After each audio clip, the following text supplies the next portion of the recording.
simple tool, but very hard to use. I remember buying it about like 17 weeks pregnant because I stopped feeling pregnant. I didn't feel anything anymore. No nausea, no cramps, nothing. And of course, my first thought was, oh my god, I'm about to miscarry.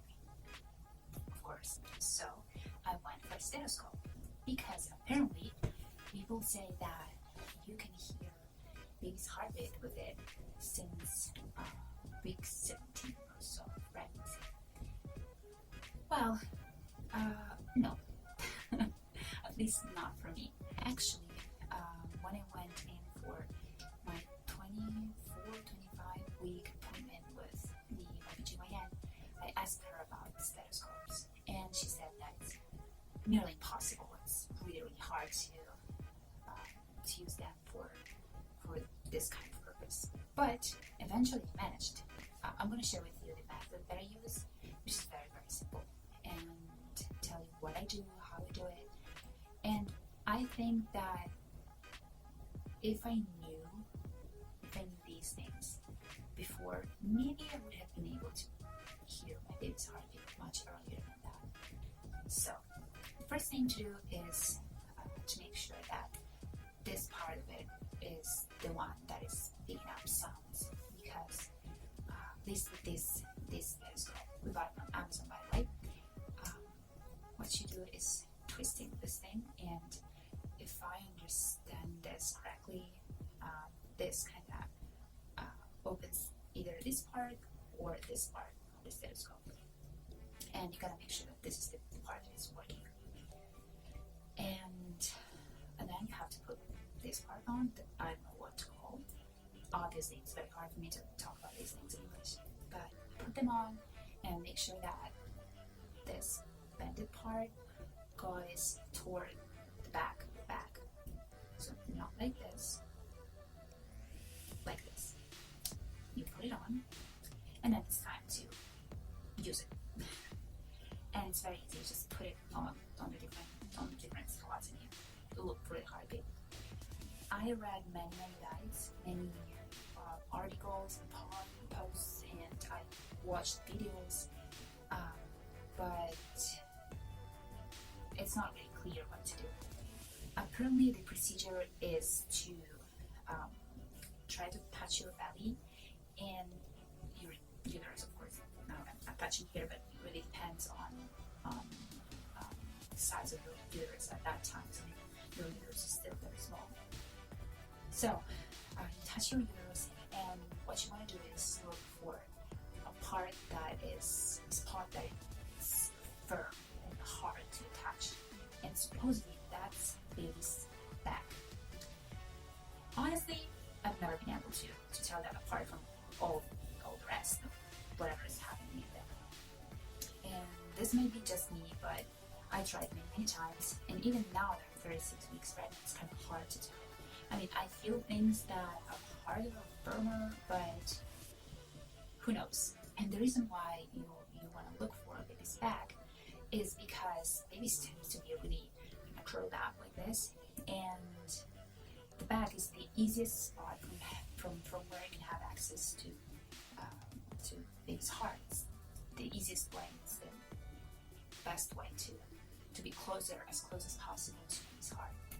But this is hard because when the baby is bigger, you have a bigger surface to work with. So now my baby's back is probably this big, so it's much easier to find the right spot, and to catch the heartbeat. And probably, I suppose that it's also louder now that the heart is bigger.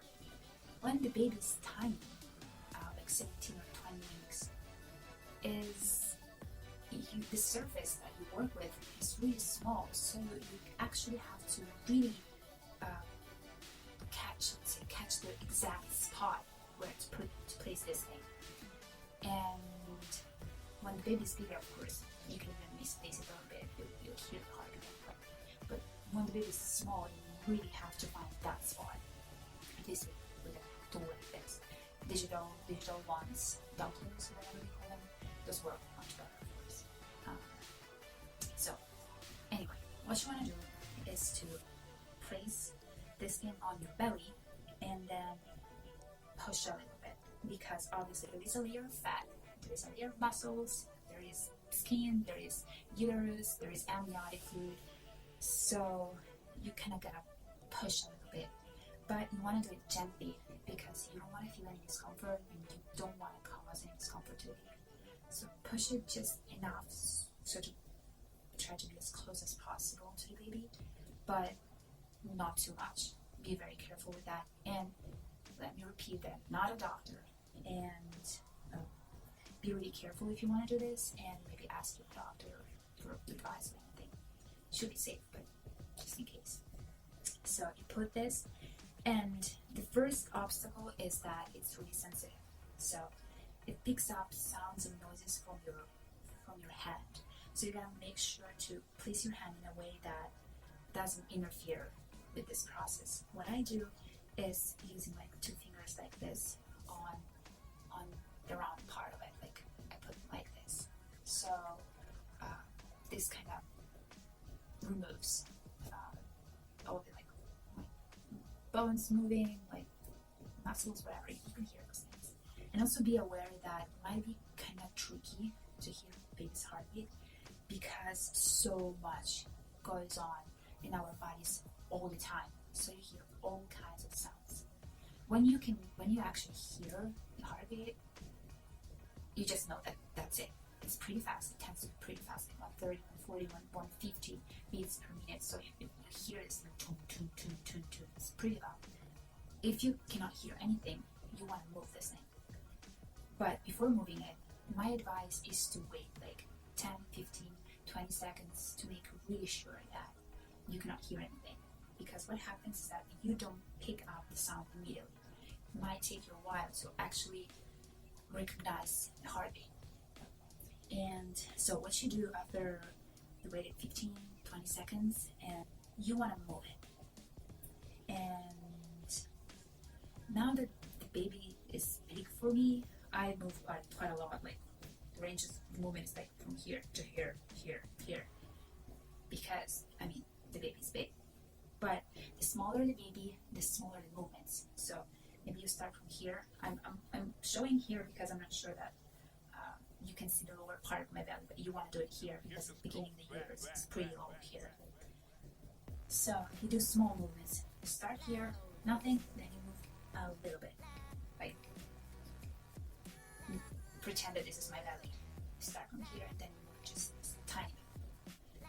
If the baby's bigger, you can move more.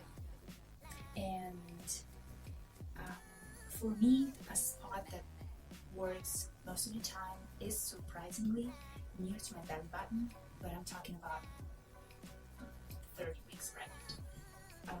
It's like right here on my right, where to the lower right side of my belly button, and I can hear baby's heartbeat pretty loudly. That's, I don't know, I think that this is specific to me, because when I go to the doctor, what he does is usually positioning the doppler here, the lower area of my uterus. That's because, in my knowledge, babies tend to lie on their side, on the left side of our bodies. So supposedly babies are like positioned like this. Here is where their body is, and here is where their limbs are.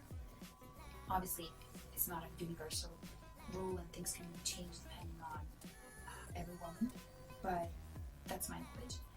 And so usually you might want to focus on the lower part of your uterus, or like to go a bit more on this side.